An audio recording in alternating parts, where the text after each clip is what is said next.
Okay. Moving on then to the election of officers. I should say election of members to roles, but it's called election of officers here. So currently we have Kara Weber, President, Tammy Kelly, Vice President, Treasurer Ben Worrell, and Secretary Erica Pical. Do we want to vote to, does anyone want to vote to be in a different position, or do we want to vote to keep, does anyone want to speak on that, to keep these positions? I'm happy to serve in any of these roles, or none. I mean, I'm happy to stay where I am if that's. Erica, you are shown as secretary. Is that? Yes, that's fine with me. If that's what everybody desires, that's acceptable to me as well. Patricia, do you have any comments or questions? No, that looks fine. Okay. Then all in favor of accepting this election of officers as stated, aye. Aye. Aye. Opposed? Okay, we have our slate of officers. So then that will roll back up to point A of old business and adopting these documents as a whole. Any questions? I think that our recommendation would be for us to indicate our intent to adopt these as written, and then whatever signing mechanisms we need to do with the lawyers, we can follow up with that. We do have a roadmap from Ryan Wagoner that provided some next steps for us in terms of finalizing these documents, working through the federal registration, if you will, just updating that. And certainly a side note is the checking in with our insurance agent for the group here as to what needs to be done, if anything, to upgrade a policy. Certainly right now we're in a renewal state anyway, so this is a very good time to be having these conversations with which we've initiated. So we'll give you some feedback when we have some. In particular, it's, as mentioned last month or 2 weeks ago, whenever that was, the concept of what else we need to be doing to any action items related to any of the board members themselves, if it's bonding or anything of that nature. We just need to get that all straightened out. But we'll give you some feedback as soon as we have it. Perfect, thank you. Certainly. Okay, so our intent is to adopt these. We're in agreement as written, and we'll go through the procedures, any other information forthcoming. Okay, next item of new business, Nicholson Orthodontics, and I believe we have, okay, we're moving too quickly today.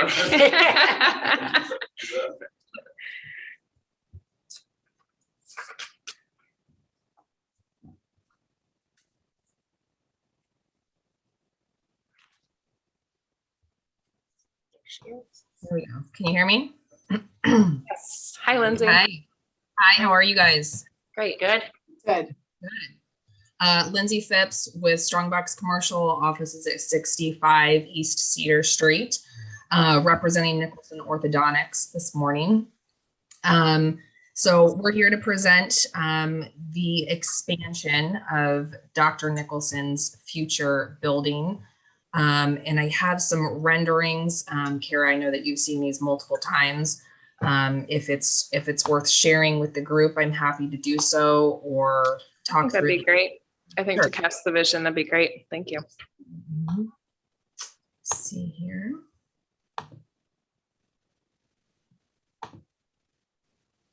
Okay, can you all see my screen? Yes. So here are some exterior renderings of the future expansion.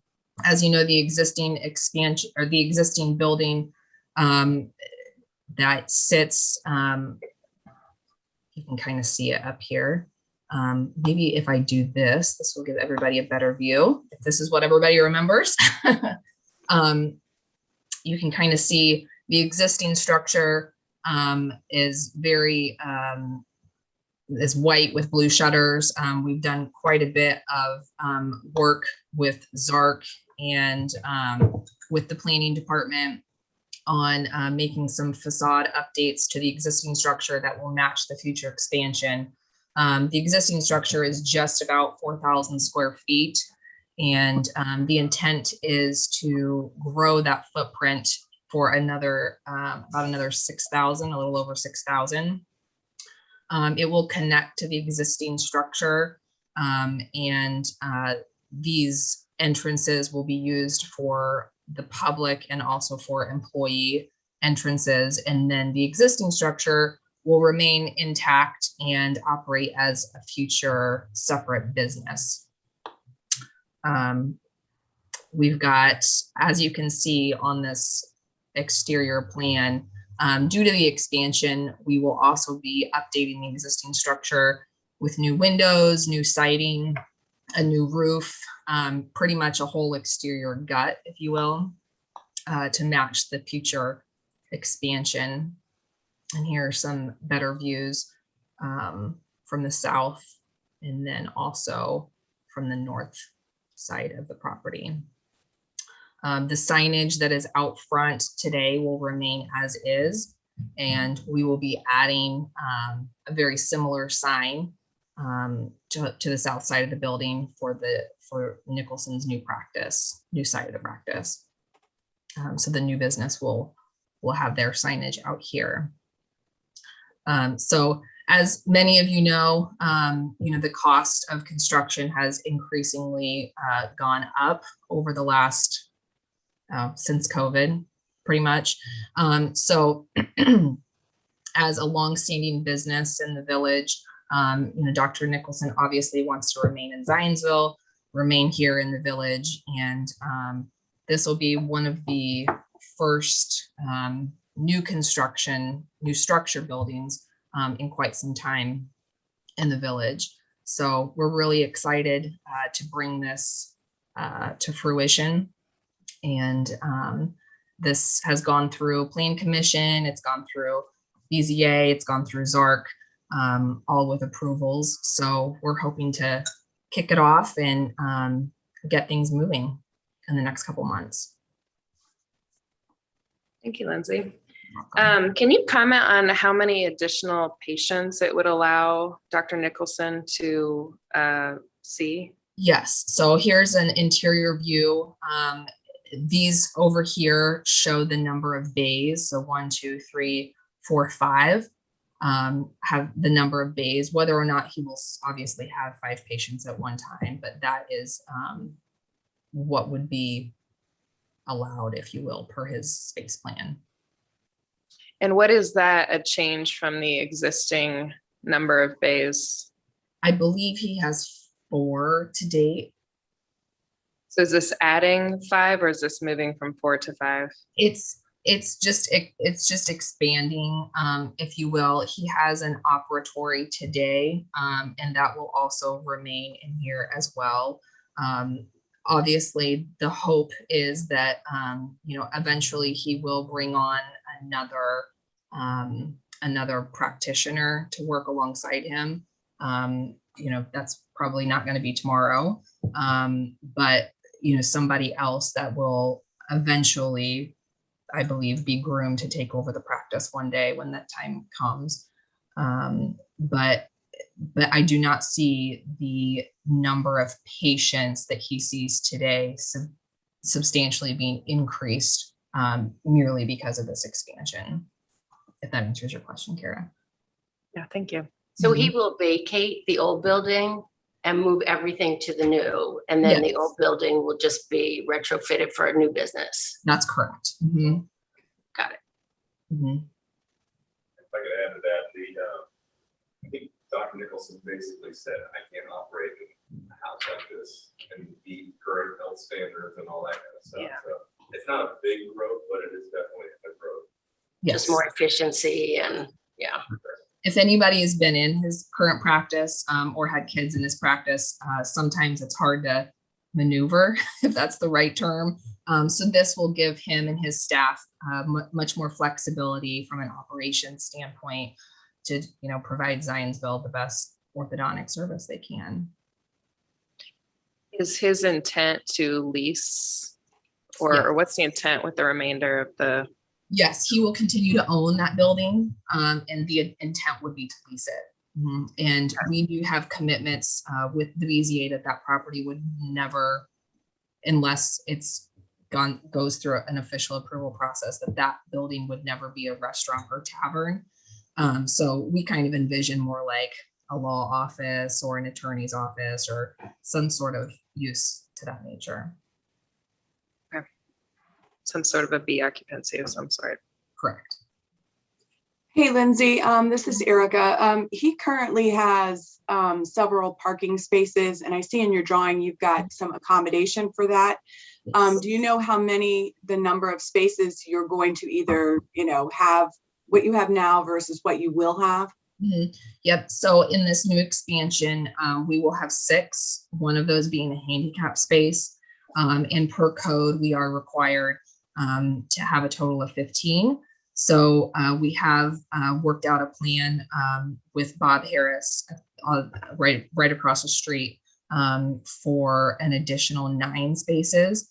So that will meet Zionsville code for a total of 15. Lindsay, the investment component, I'm looking at the inquiry form at the moment. I want to understand these numbers. The 1.6 million is the construction estimate. Is that correct? That is correct. And obviously those numbers were more or less from, I think we updated these in mid to late August. So those are rough numbers. But yes, that initial investment would be approximately 1.6. And that should also include the exterior facade changes to the existing building. Mm-hmm. Fingers crossed we can, construction pricing comes down a little bit, but we're all hoping for that. And I will speak. I think that this team has done an excellent job procedurally and design wise of jumping through all the hoops and really developing an appropriate piece for the village. It's looked really nice. Thank you. What other questions does this group have? So your request is 50,000. That's correct. Any other questions? You've got number of new employees, 3, but over a 10-year. You don't anticipate hiring any new employees? Yeah, so probably not the day that they open the doors. But again, I think that, in future years to come, some of that might shift with bringing on a new doctor, obviously. And just having, again, that internal flexibility with this expansion and being able to operate to a better capacity. Hopefully that will bring new employees, in the next so many years. Business places that will have go to the existing building, whatever that office. You said that was about 4,000 square feet, the existing space. Mm-hmm. Sorry. So the parking requirements, the 15, is that just for the orthodontists? So For all of us, For all the property. so that would get split if a lawyer or someone else moves into the existing. Yes, those 15 spaces are equivalent for the existing 4,000 plus the 6,000 expansion. And where are the 9 additional spaces? They are, I can pull up Google Maps if that is easier, honestly, because I know sometimes it's easier to look at an actual map. So here's Nicholson Orthodontics, and right across the street here is a piece of property that's owned by the Harris families. And if some of you, I'm sure, are familiar with walking down this hill that bumps up to Lions Park. So that the additional parking spaces will be down here. So right across the street, east of Elm. Will there be any signage to indicate that you have that extra space? Or is it just sort of a nod and a handshake kind of, hey, you can park here if you need to? That communication, we'll work out, how Dr. Nicholson wants to communicate that with patients, whether that be, with, when you book your appointment, so or if he does any email communications that way, but it will be properly made aware to patients where they can park if they do decide to not use street parking or any other parking in the village. So this is okay. I work with Lindsay. When the BZA required us to put signage to direct that signage at the road going down to the parking lot, that it was for Nicholson and whatever other users that are going to be down there to be able to use that space. So that's part of what the BZA required. Does that building now currently, is anybody in there? In Bob's building? Yeah. Yeah, it's occupied. Oh, it is. Yeah, Okay. it's occupied. And then on that parking issue, so the Nicholson's agreement is only during his business hours, Monday through Friday, that they have access to that. So these 6 spaces, sorry, Paul, not to interrupt you. So these 6 spaces in front of his building will be open to the public in the evenings and on weekends for public parking.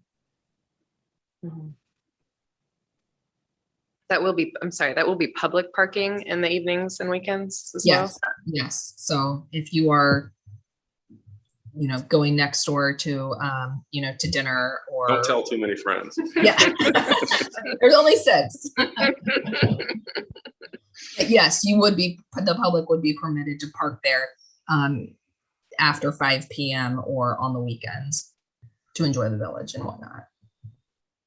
Yeah, that's excellent. I like the precedent that sets for how we collectively think about parking in the village. Agreed, Kara. Yeah. So will the back side of this building just back right up to the Salty Cowboy building? Yes, so in this image right here, this is the alley. So Salty Cowboy is on the other side of this property. So yes, the back of the building will continue to run. It will bump up right up to the alley, as you are familiar with the Salty Cowboy. So the big grassy area that everybody's used to seeing today.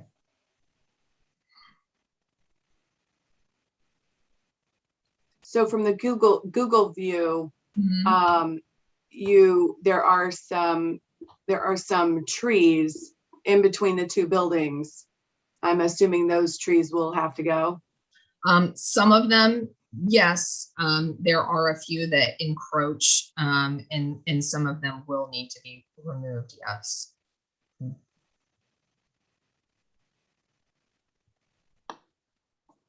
Obviously, any tree that we can save, we will.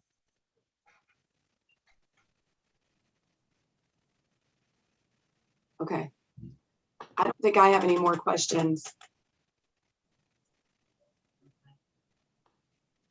Do you have any other questions? I don't think so. Okay. Does this group, first of all, I feel like this is a real benefit to the village. I think that it's a benefit not only from the, improved, updated facade, but also just the entire, developing a piece of undeveloped land and then repurposing that existing building to attract another business. I feel like is a real win. I think that the $50,000 assistance amounts seems in scale, in my opinion. Any thoughts on the request amount or questions on that specifically? No, I agree with you. Isn't that inconsistent with some of the other decisions that we've made? Can you tell me more? That some of the other grant recipients, we kind of stuck to a certain dollar amount. That was different. So we had, our budget has been $250,000 per year. During COVID, we adjusted we adjusted our strategy to be COVID assistance. And for those grants specifically, we throttled our maximum down to, I think it was 10,000. Yeah. But historically before that, we've given grants far larger than that, knowing that our entire budget is 250 for the year. And I can kind of summarize that quickly. So certainly Hotel Tango, 125,000. Yeah. There was another grant for the construction of flex office industrial building at 106 in Bennett, which is 120,000-ish. Certainly your very first grant was to Healer Health, and that grant was, I believe, maybe a more modest number, but certainly your actions have grown, but also the projects have also grown incrementally in dollar and value and investment in the community. Thank you. Erica, does that answer your question, or do you have other? Nope, that answers it. Thank you. Mm-hmm. How much money do we have left in the budget? Yeah, can we get a budget update for the year?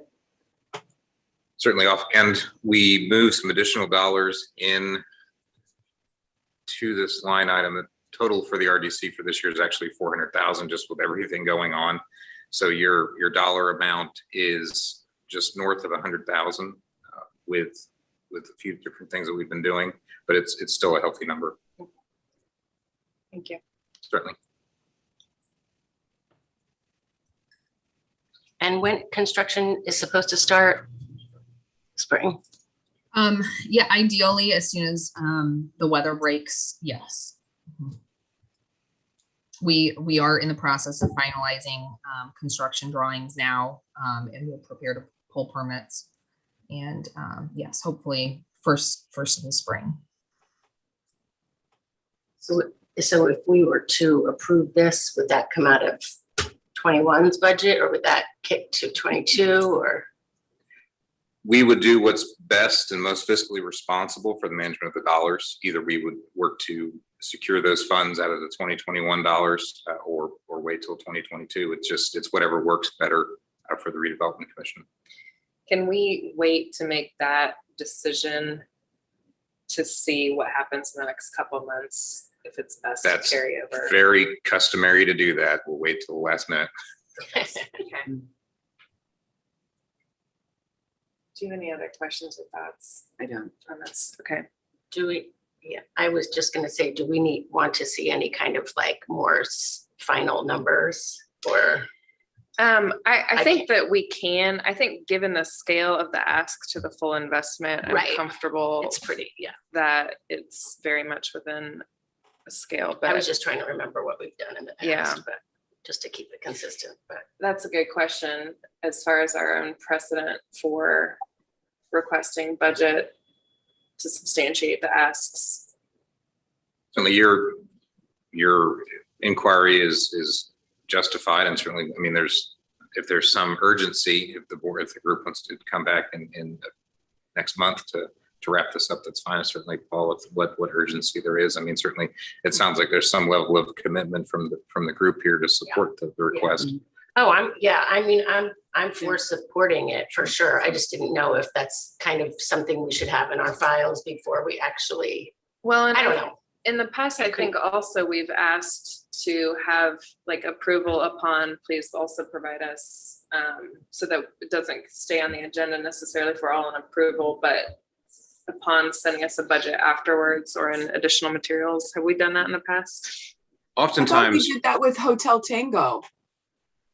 It was, my memory was something like that as well, Erica. yeah, with Hotel Tango, you had 3 different awards over $125,000 amount that had very specific metrics that needed to be met before that disbursement. And so the redevelopment commission will be asking these very same questions. And certainly, will the trigger be the issuance of a certificate of occupancy? Will the trigger be the disbursement of a very specific installation? If there was something of interest, oftentimes your trigger is that issuance of the C of O. I mean, that would be the cleanest for us to approve the 50,000 and then issue upon the certificate of occupancy. Is there any kind of comment from Lindsay or Paul on on if that helps achieve your goals effectively.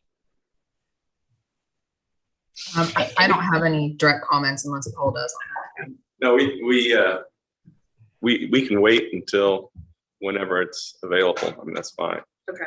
So it's all trying to make it fit. And if we're happy to provide, as a condition of this, provide final budgets, we can provide you a current budget.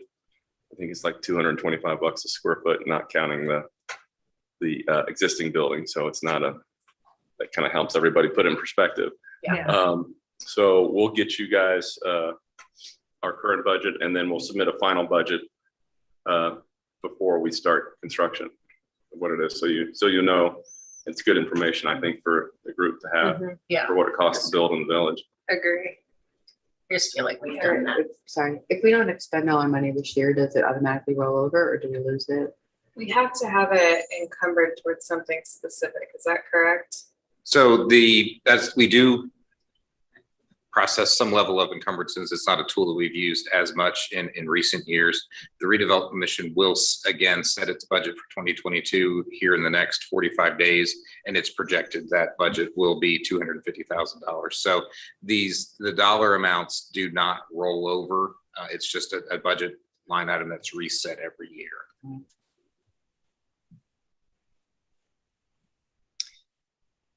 If there are no further questions, I think we have agreement of support for this. So the question is timing and amounts. I would be in favor of making a motion and moving this forward today with some of the budget requests to be forthcoming. Does anyone have other thoughts on that? With payment upon occupancy. Certificate of occupancy is when we would do the full payment and a singular payment. Okay, and I also think that's a precedent that we can evenly apply to some other situations that may arise for us. Okay, I will make a motion to approve Nicholson Orthodontics, Shiloh Springs Enterprises LLC, assistance inquiry for $50,000 from the Zionsville Community Development Corporation to be delivered upon certificate of occupancy at the end of construction, which is intended next August. And with the condition that we are provided both a current construction estimate as well as any updated construction estimates as they're available. Second that. Oh, go ahead, Tammy. Sorry. I agree. I in favor. All in favor? Aye. Opposed? Congratulations. Thank you, guys. Great. Thank you. Appreciate it. Thank you for coming to us. It looks like it's going to be beautiful Yeah. project. Yeah. Great. Very Yeah. nice. That whole street hopefully will transform over the next few years. Yeah. This is a great bellwether project there. Thank you. Great. That's Thank you. such a See you. Thank pleasure. you all. I know. It's been a while. Hey, what's on? We'll talk soon. See. Other business, I don't know of any other business other than I appreciated getting this document. I think we had kind of requested that was really helpful. I think my question would be, after we adopt the new articles and bylaws, when do we start expanding that to 9 to 11, or will they just arise out of the earth? Well, that's a very natural progression for 2022. Certainly, the mayor's office, the town of Zionsville, routinely receives inquiries from residents who desire to participate and be active on boards and commissions. And so this is that time of year, literally, where that list is being looked at, gone through, phone calls are being made, and those names are being vetted through the process. And so I think naturally, between the roadmap taking us in terms of the updates to the IRS, the legal process, the other steps with the ERDC, the town council, the appointments, it really feels like this will all happen over the next few months. And so January 1 of 2022 sort of can be that magical date where these additional folks are present. Perfect. Okay. Okay. Any other questions or new business to discuss? No, but I really like the idea of the public parking, that Mhm. parking to become public. I think that's a great precedent to start Yes. implementing as far as when you guys look at projects for approvals and so forth. I mean, that is a great way to get some. And so I'm happy to speak to that. There's some layers of complexity to Sure. that conversation. First and foremost, in the village, the zoning ordinance as it stands today speaks to a certain percentage of parking that's required to be provided. Right. The ordinance also gets at, which Erica was focusing on, the distance to which parking can be counted as on site. And so across the street within so many feet actually is a metric that is in the ordinance. Actually, it's a lineal distance from the property. As long as your shared park is within so many feet of your property, it can be counted as yours. It's a little bit more complex in this particular case, as you have a building with a parking lot that has a tenant, and there are multiple users that have access to that parking lot. And so through the Board of Zoning Appeals process, a parking agreement was vetted and a lease was presented to the Board of Zoning Appeals, and the conditions of the variance for Nicholson. There's a special exception in place for the Zionsville Underground, and then there's another business, Cohatch, that all have access to this parking lot in this various agreement. Yeah. And that's just something that's going to be coming together. And like I said, the lease is in place. So all of that conversation, somewhere in there, the concept of, well, we, as also in good faith, these spaces can as well be offered for the public for their use when they can be. This is, obviously wonderful because it's very helpful to the town. And certainly, speaking to our 2014 parking and marketing study, this concept was spoken to then. I know multiple folks have made attempts to make these types of arrangements occur, and it's complicated. And so it's wonderful to see a business move forward and say, I can do this for the town and make this an amenity. So that we do much appreciate it. I would think too, insurance liability comes into play and all that kind of good stuff as far as for Dr. Nicholson. Never simple. Yeah. Yeah. But in any event, I think it's great. I mean, I think it's a creative way to get to, let the town grow and continue to revamp certain properties with, Yeah. So thank you. Yes. Thank Dr. Nicholson. Yeah, that's great. Okay, if there's no other business, we will adjourn. Thank you. Okay. Thank you. Thank you. Thank you.